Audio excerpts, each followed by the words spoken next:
திடீரென இன்றைக்கு ஒரு அறிக்கையை அமெரிக்கா விடுத்திருந்த நிலையில இதை பயன்படுத்தி கொண்டு இஸ்ரேலிய பிரதமர் பெஞ்சமின் நெதன்யாகு யுத்தம் இன்னும் முடிவடையவில்லை, நாங்கள் தேவைப்பட்டால் யுத்தத்தை ஆரம்பிப்போம், பாலஸ்தீன விடுதலை அமைப்பினர் ஆயுதத்தை கீழே போட வேண்டும், சரண்டர் ஆக வேண்டும், இல்லாத பட்சத்தில் மீண்டும் யுத்தம் ஆரம்பிக்கும் என்கிற பேச்சையெல்லாம் இன்றைக்கு காலையிலேயே அவருடைய அறிக்கைகளில் பார்க்க முடிந்தது. தற்போது இந்த வீடியோவை நம்ம ரெக்கார்ட் பண்ணுகிற தருணத்தில் 20க்கும் மேற்பட்ட வான்வழி தாக்குதல்களை சதன் காசா, தெற்கு காசா பகுதிகளில் இஸ்ரேலிய ஆக்கிரமிப்பு ராணுவம் நடத்தி இருக்கிறது.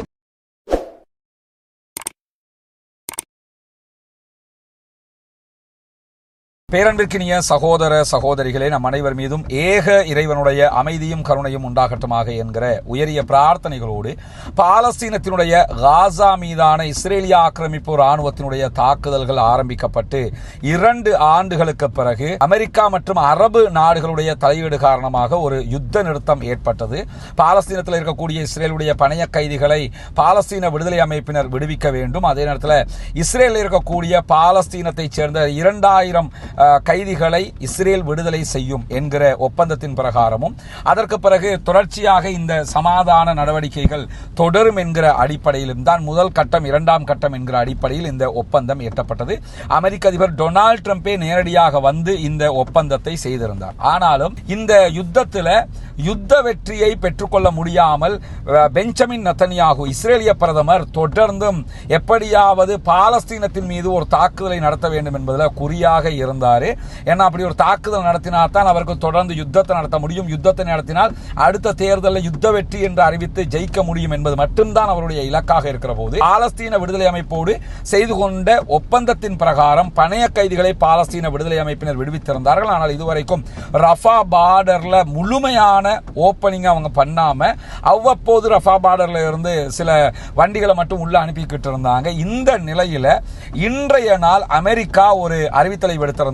என்னன்னா, பாலஸ்தீனத்திற்குள்ள பாலஸ்தீன விடுதலை அமைப்பை சேர்ந்தவர்கள் தொடர்ந்தும் பொதுமக்கள் மீது தாக்குதல்களை நடத்துகிறார்கள். பொதுமக்கள் மீது தாக்குதல்களை நடத்தினால் நாங்கள் அது தொடர்பான ஆக்ஷன் எடுக்க வேண்டி வரும் என்கிற ஒரு அறிவிப்பை அமெரிக்காவினுடைய வெளியுறவுத்துறை விடுத்திருந்தது. இந்த அறிவிப்பை உடனடியாகவே பாலஸ்தீன விடுதலை அமைப்பினர் மறுதளித்திருந்தாங்க. காரணம் என்னன்னு கேட்டா, பாலஸ்தீன விடுதலை அமைப்பினர் ஒருபோதும் பொதுமக்கள் மீது தாக்குதல்களை நடத்தவில்லை. காசாவுக்குள்ள கிட்டத்தட்ட 30க்கு மேற்பட்டவர்கள் கொல்லப்பட்டார்கள். அவங்க யாருன்னு கேட்டா தேச துரோகிகள். நாசர் அபு ஷபாப் என்கிறவனுடைய தலைமையில் இயங்கக்கூடிய தேச துரோகிகள் இஸ்ரேலிட்ட இருந்து பணத்தையும் ஆயுதத்தையும் பெற்றுக்கொண்டு பாலஸ்தீன அப்பாவிகளுக்கு வருகிற உணவுகளை திருடிக்கொண்டு யுத்த காலத்திலேயே இவர்களுக்கு பயிற்சிகள் கொடுக்கப்பட்டு உள்ளுக்குள்ள ஒரு கிளர்ச்சி குழு உருவாக்கப்பட்டிருக்கிறது. அந்த குழுவின் மீதுதான் பாலஸ்தீன விடுதலை ராணுவம் தாக்குதல்களை நடத்தி இருந்த நிலையில அவங்களை கைதும் பண்ணி இருக்கிறாங்க. இந்த நிலையில அவர்கள் மீது நடத்துகிற தாக்குதல்களை அமெரிக்காவுடைய வெளியுறவுத்துறை பொதுமக்கள் மீது நடத்துகிற தாக்குதலாக சித்தரித்திருக்கிறது. ஆனாலும் 2 நாட்களுக்கு முன்பதாக அமெரிக்க அதிபர் டொனால்ட் ட்ரம்ப் இடத்திலேயே காசாவுக்குள்ள இப்படி சில தாக்குதல்களை பாலஸ்தீன விடுதலை அமைப்பினர் செய்கிறார்களே என்று கேட்ட நேரத்தில், ஆமா அதெல்லாம் எங்களுக்கு தெரியும், அவர்களுக்கு மீது தாக்குதல் நடத்தத்தான் வேணும், அவங்க நாட்டுக்குள்ள குழப்பத்தை உண்டாக்குறவங்க, அதனால தான் பாலஸ்டைன் போர்சஸ் இந்த தாக்குதல்கள் நடத்துறாங்க, நாங்களாக இருந்தாலும் அதைத்தான் செய்வோம் என்று சொல்லி பாலஸ்தீன விடுதலை அமைப்பினர் செய்கிற வேலைகளை அவர்கள் ஆதரித்திருந்தார். ஆதரித்ததற்கு பிறகு திடீரென இன்றைக்கு ஒரு அறிக்கையை அமெரிக்கா விடுத்திருந்த நிலையில இதை பயன்படுத்தி கொண்டு இஸ்ரேலிய பிரதமர் பெஞ்சமின் நெதன்யாகு யுத்தம் இன்னும் முடிவடையவில்லை, நாங்கள் தேவைப்பட்டால் யுத்தத்தை ஆரம்பிப்போம், பாலஸ்தீன விடுதலை அமைப்பினர் ஆயுதத்தை கீழே போட வேண்டும், சரண்டர் ஆக வேண்டும், இல்லாத பட்சத்தில் மீண்டும் யுத்தம் ஆரம்பிக்கும் என்கிற பேச்சையெல்லாம் இன்றைக்கு காலையிலேயே அவருடைய அறிக்கைகளில் பார்க்க முடிந்தது. தற்போது இந்த வீடியோவை நம்ம ரெக்கார்ட் பண்ணுகிற தருணத்தில் 20க்கும் மேற்பட்ட வான்வழி தாக்குதல்களை சதன் காசா, தெற்கு காசா பகுதிகளில் இஸ்ரேலிய ஆக்கிரமிப்பு ராணுவம் நடத்தி இருக்கிறது. மிக பெரும் யுத்த நிறுத்த மீறலாக இது பார்க்கப்படுகிறது. 20க்கும் மேற்பட்ட அவர்களுடைய விமானங்கள் மூலமான தாக்குதல்கள் நடத்தப்பட்டிருக்கிறது. அங்கு கிட்டத்தட்ட இதுவரைக்கும் 11 சகோதரர்கள் கொல்லப்பட்டிருக்கிறார்கள், ஷஹீதாகி இருக்கிறார்கள் என்கிற செய்திகள் வெளியாகி இருக்கிறது.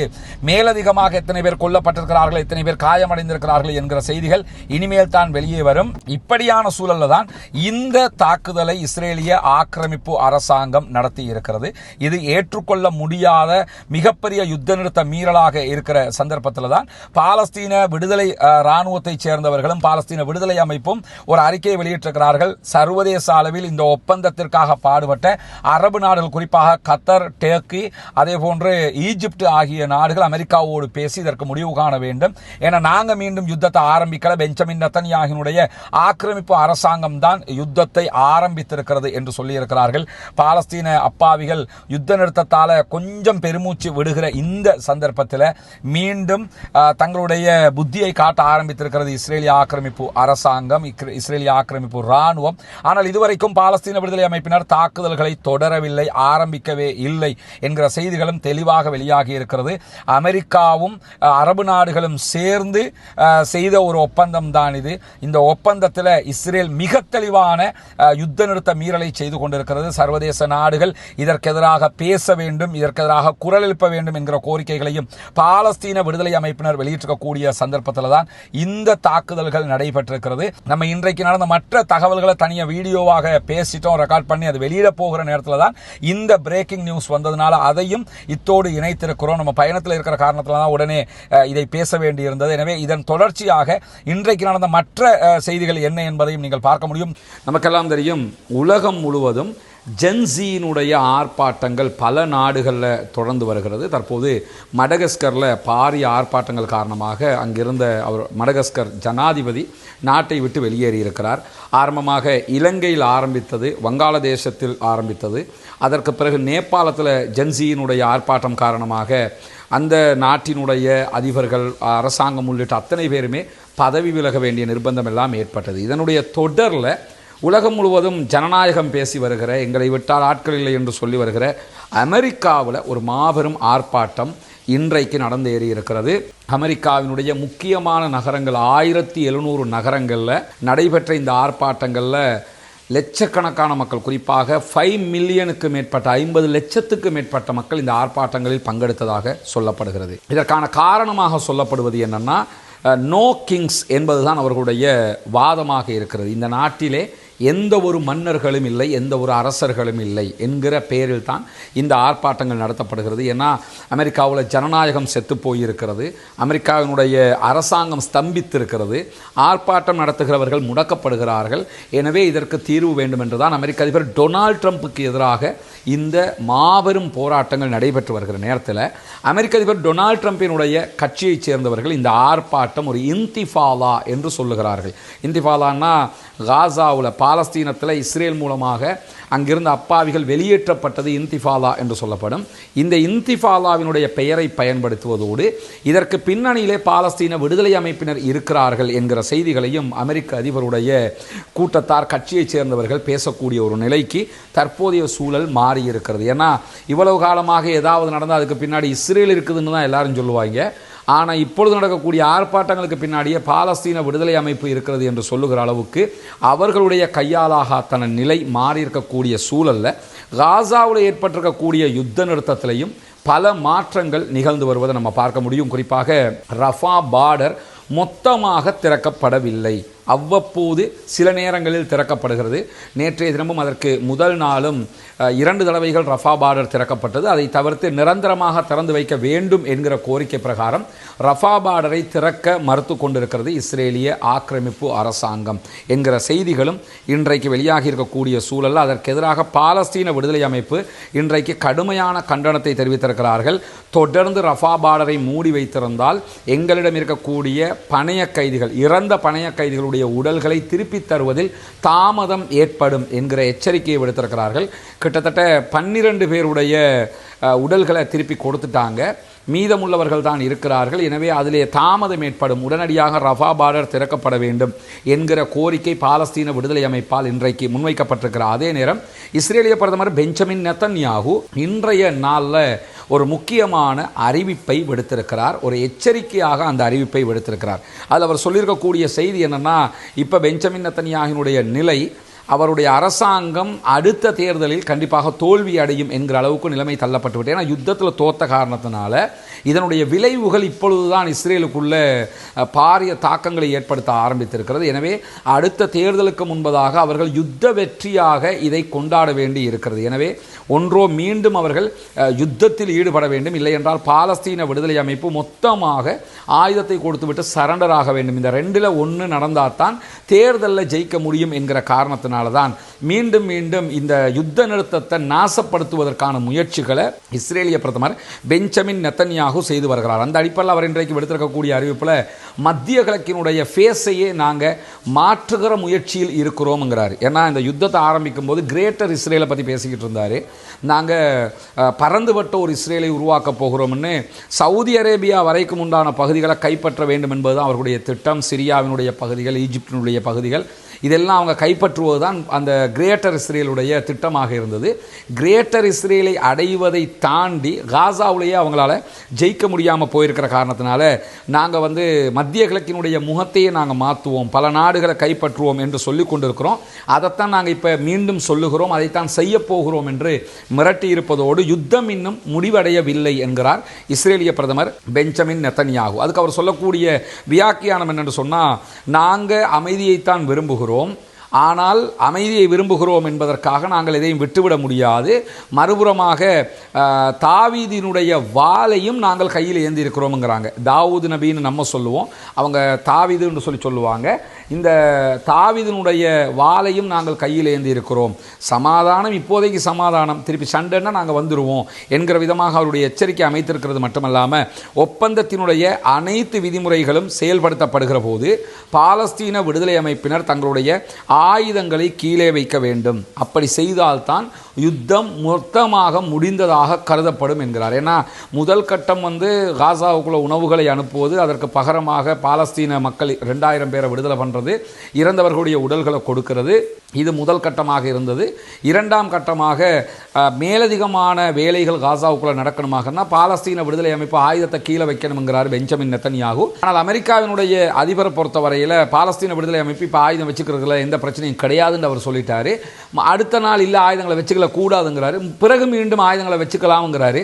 அவர் பல நிலைப்பாடுகளை அரசியல் ரீதியாக எடுத்துக்கொண்டிருக்கக்கூடிய நிலையில தான் காசாவில் யுத்தம் முடியவில்லை என்கிறார் பெஞ்சமின் நெத்தன்யாகு. அதே நேரத்தில் ஆக்கிரமிக்கப்பட்டிருக்கக்கூடிய மேற்கு கரையினுடைய வடக்கு பகுதியில் இருக்கக்கூடிய தூபாஸில் இஸ்ரேலிய ஆக்கிரமிப்பு இராணுவத்தினுடைய ஒரு பெரும் படைப்பிரிவு இறக்கப்பட்டு சோதனைகள் நடத்தப்படுகிறது. பல சகோதரர்கள் இன்றைக்கு கைது செய்யப்பட்டு கொண்டிருக்கிறார்கள் என்கிற செய்திகளும் வெளியாகி இருக்கிறார். அதே நேரம் இன்றைக்கும் பாலஸ்தீன விடுதலை அமைப்பினர் 2 இறந்த இஸ்ரேலிய பணைய கைதிகளுடைய உடல்களை இஸ்ரேலிடத்தில் ஒப்படைத்திருக்கிறது. அவர்கள் எங்களுடைய ஆட்கள் தான் என்பதையும் இஸ்ரேலிய ஆக்கிரமிப்பு அரசாங்கமும் ஒப்புக்கொண்டிருக்கக்கூடிய செய்திகளும் இன்றைக்கு வெளியாகி இருக்கிறார். அதே நேரத்தில் அமெரிக்காவினுடைய வெளியுறவுத்துறை ஒரு அறிக்கையை வெளியிட்டிருக்கிறது. இந்த அறிக்கை என்னங்கிறதுக்கு முன்னாடி இந்த அறிக்கையை பாலஸ்தீன விடுதலை அமைப்பினர் மொத்தமாக நிராகரித்திருக்கிறார்கள். அந்த அறிக்கையில் என்ன இருக்குதுன்னு சொன்னால், காசாவில் இருக்கக்கூடிய பொதுமக்களுக்கு எதிராக பாலஸ்தீன விடுதலை அமைப்பு தாக்குதல்களை நடத்துகிறது. அந்த தாக்குதல்கள் நிறுத்தப்பட வேண்டும், இல்லாத பட்சத்தில் அவர்களுக்கு எதிராக நாங்கள் நடவடிக்கை எடுப்போம் என்று சொல்லி அறிக்கையில் அவங்க வெளியிட்டிருக்கிறது மட்டுமல்லாமல், இந்த தாக்குதல்கள் தொடர்ந்தால் போர் நிறுத்தத்தை பாலஸ்தீன விடுதலை அமைப்பு மீறியதாக கருதப்படும் என்று சொல்லியிருக்கிறார்கள். முதல்ல பாலஸ்தீன விடுதலை அமைப்பு காசாவுக்குள்ளே எந்த பொதுமக்கள் மீதும் தாக்குதல் நடத்தல. அவங்க நடத்தக்கூடிய தாக்குதல்கள் யாசர் அபு ஷபாபினுடைய இஸ்ரேலால் உருவாக்கப்பட்ட ஒரு கிளர்ச்சி குழுவுக்கு எதிரான தாக்குதல். காசாவினுடைய ஆட்சி பாலஸ்தீன விடுதலை அமைப்பிடத்திலும் பாலஸ்தீன மக்களிடத்திலும் இருக்கிறது. பாலஸ்தீனத்துக்குள்ளேயே இந்த யுத்த காலத்தில் யாசர் அபு ஷபாபுங்கிற ஒரு ட்ரக் டீலர்கிட்ட பணத்தையும் ஆயுதத்தையும் கொடுத்து இஸ்ரேல் ஒரு குழுவை உருவாக்கி வச்சிருக்கிறாங்க. அந்த குழு பணத்திற்காக ஆயுதங்களை வைத்துக்கொண்டு பாலஸ்தீன விடுதலை அமைப்பின் மீது தாக்குதல்களை நடத்துகிறார்கள். அதனால் தான் அவர்களை கட்டுப்படுத்தும் விதமாக தாக்குதல்களை நடத்துகிறது பாலஸ்தீன விடுதலை அமைப்பு. இதை அமெரிக்க அதிபர் டொனால்ட் ட்ரம்பே ஒப்புக்கொண்டிருக்கிறார். அந்த இருக்கக்கூடிய குழுக்கள் மீது பாலஸ்தீன விடுதலை அமைப்பு தாக்குதல் நடத்த வேண்டும், அது சரிதான், நாங்களாக இருந்தாலும் அதான் பண்ணுவோன்றெல்லாம் சொன்னதுக்கு பிறகு இன்றைக்கு வெளியிட்டிருக்கக்கூடிய அமெரிக்காவுடைய வெளியுறவுத்துறையினுடைய அறிவிப்பில் மிக தெளிவாக பாலஸ்தீன விடுதலை அமைப்பு பொதுமக்கள் மீது தாக்குதல்களை நடத்துகிறது என்கிற பொய்யான ஒரு குற்றச்சாட்டை சொல்லியிருக்கிறார்கள். இதனை இன்றைக்கு மறுத்திருக்கக்கூடிய பாலஸ்தீன விடுதலை அமைப்பினர் என்ன சொல்கிறாங்கன்னா, நாங்கள் எந்த இடத்துலையும் பொதுமக்கள் மீது தாக்குதல் நடத்தலை, யுத்த காலத்தில் கூட நாங்கள் தாக்குதல் நடத்தினது கிடையாது, எனவே எங்கள் மீது சொல்லப்படக்கூடிய செய்திகள் அபாண்டமானது, அமெரிக்க அதிபர் எங்களை பற்றி தெளிவாக புரிந்திருக்கும் போது இப்படி வெளியுறவுத்துறை பொய்யான தகவல்களை சொல்லக்கூடாது என்கிற செய்திகளை சொல்லியிருக்கிறார். அதே நேரத்தில் இஸ்ரேலுடைய ப்ளூ அண்ட் ஒயிட் கட்சியினுடைய தலைவராக இருக்கக்கூடிய பென்னி கான்ட்ஸ் இன்றைக்கு வெளியிட்டிருக்கக்கூடிய ஒரு அறிக்கையில், நம்ம யுத்தத்துக்கு எந்த விதமான ப்ரிப்பேரும் இல்லாமல் போன காரணத்தினால இந்த யுத்தத்தில் நம்ம தோல்வி அடைந்திருக்கிறோம், நம்ம ஆயத்தமாகவே இருக்கல்ல என்பது மிக தெளிவாக தெரிந்துவிட்டது. எனவே இந்த யுத்தத்தில் நாம் தோல்விதான் அடைந்திருக்கிறோம் என்பதை இன்றைக்கு அவரும் வெளிப்படையாக பேசியிருக்கக்கூடிய செய்திகள் வெளியாகி இருக்கிற அதே நேரம் இஸ்ரேலுடைய போக்குவரத்து அமைச்சராக இருக்கக்கூடிய மிரி ரெகோவ் என்பவர் இன்றைக்கு ஒரு முக்கியமான அறிவிப்பை விடுத்திருக்கிறார் அரசாங்கம் சார்பாக. அதில் அவர் என்ன சொல்றாருன்னு கேட்டால், சிறைப்பிடிக்கப்பட்டிருக்கக்கூடியவர்கள் உயிரோடு இருந்தவர்களை நாங்கள் மீட்டுட்டோம், அவங்க சமாதான உடன்படிக்கை பிரகாரம் வந்துட்டாங்க. தற்போது அங்கே இருக்கக்கூடிய செத்தவர்களுடைய பிணங்கள் எச்சங்கள் எடுக்கப்பட்டு கொண்டிருக்கிறது. அவர்களையும் மொத்தமாக நாங்கள் எடுத்ததற்கு பிறகு இஸ்ரேல் மீண்டும் பாலஸ்தீன விடுதலை அமைப்புக்கு எதிராக தாக்குதல்களை நடத்தும், யுத்தத்தை ஆரம்பிக்கும் என்கிற செய்திகளை இஸ்ரேலுடைய போக்குவரத்து அமைச்சரும் சொல்லியிருக்கிறார். பிரதமர் ஒருபுறம் யுத்தம் முடிவுக்கு வரவில்லை என்கிறார், இஸ்ரேலுடைய போக்குவரத்து அமைச்சர் மீண்டும் தாக்குதல்கள் தொடரும், யுத்தத்தை ஆரம்பிப்போம் என்கிறார். எனவே இஸ்ரேல் பணைய கைதிகளை வெளியெடுத்ததற்கு பிறகு, அவர்களுடைய உடல்களையும் எடுத்ததற்கு பிறகு மீண்டும் பாலஸ்தீனத்தின் மீது யுத்தத்தை ஆரம்பிக்கலாம் என்கிற அச்சம் சர்வதேச அளவில் எழுந்திருக்கிறது.